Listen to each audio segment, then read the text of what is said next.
Hello everyone and welcome to Sunup. I'm Lyndall Stout. Given the pace of things in Washington, it can sometimes be difficult to keep up with all the changes and updates to a massive piece of legislation like the Farm Bill. But it turns out we're in luck. We have our OSU Extension Ag Policy Specialist, Dr. Amy Hagerman, to help us sort it out. The Farm Bill development process is underway, and for the last month, we've seen a lot of information coming out from the various committees. So I thought we might take a step back and just talk a little bit about the actual process of getting to a Farm Bill, because it's actually pretty complex. Now, so far, we've had all the hearings, all the listening sessions to get to two Farm Bills actually coming out of committee, out of the House Ag Committee and the Senate Ag Committee. Once we get these two versions of the Farm Bill, first, they have to pass through committee. Now, this is what we've seen in the House in late May. They had their markup of their Farm Bill, and they actually passed it out of committee. We haven't seen language on the Senate side yet, but we have seen the priorities of Chairwoman Stabenow and Ranking Member Bozeman. These two sides have to come to negotiations to come out with one Farm Bill coming out of the Senate side, but we're not quite done yet.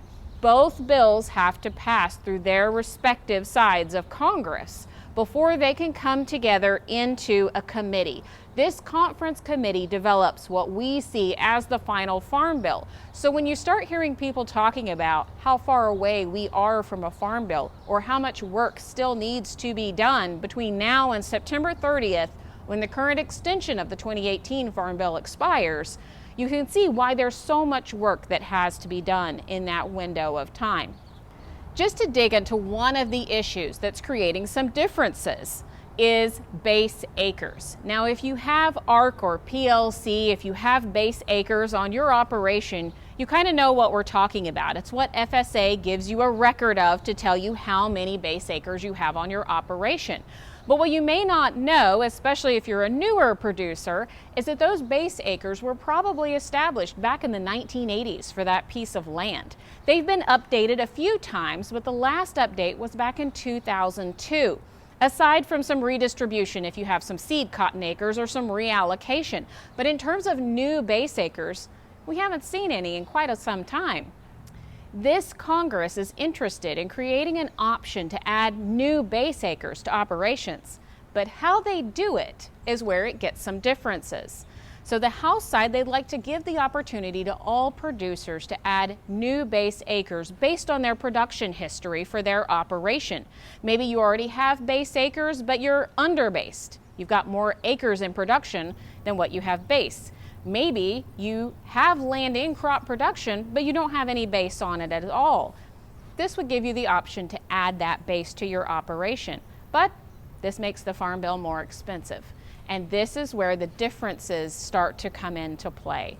How do we add base acres? Do we limit to an individual producer, to the kind of producer? Do new and beginning producers get base acres versus any producer? What range did that producer become new and beginning? Is it in the last 10 years, the last 20 years, since the 1990s?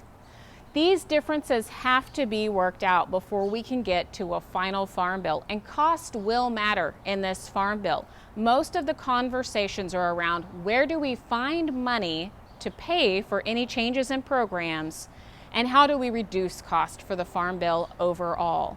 So as these things develop, we'll be talking more about some of the different changes. But for right now, we're watching the Senate Ag Committee to see when we get a Farm Bill.